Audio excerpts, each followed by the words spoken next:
Hello math enthusiasts, welcome to section 3 of double integral. In this section we're gonna to discuss how we can find bounds of the regions because 90% of students have a problem with that. Without any further ado, let's get started. You consider your region is not rectangle, something like this. I named the type 1 when your x is a constant and y also is a continuous curve. When we're gonna to write the double integration, we must do that. At the first, yes, we must put these variables in the exterior integral is AB, and this y1 is gx, and this one y2 is g2x. Therefore, our total integration is g1x and g2x. But at the first, with respect to one partial derivative, and the last respect to x. I think the explicit example can help you understand better. Evaluate this integration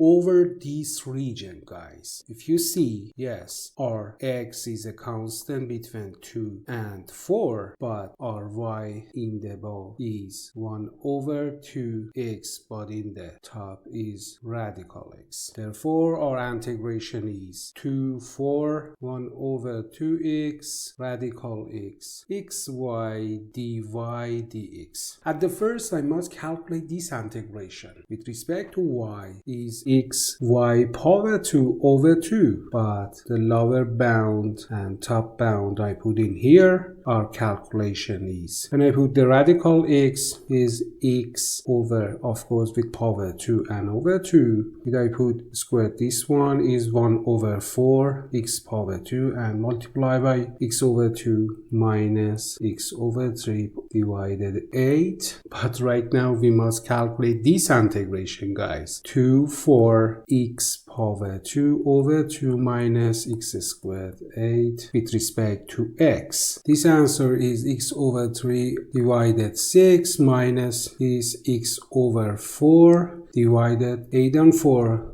32. Right now we must substitute by 4 and 2. If I substitute 4 is 64 divided 6 minus 256. 32 minus, if I substitute by 2 is 8 over 6 minus 16 over 32 is 1 over 2. What about this one is exactly 8, and when we put numerator 6 is 64 minus 48 minus this one 6, 8 minus 3 is 5 over 6. What about this one, guys? Is 16 over 6 minus 5 over 6. Total answer is 11 over 6. Thank you for watching this video. I record this video in 3 p.m. Don't forget to subscribe me. I'll see you in the next video. Take care. Bye bye.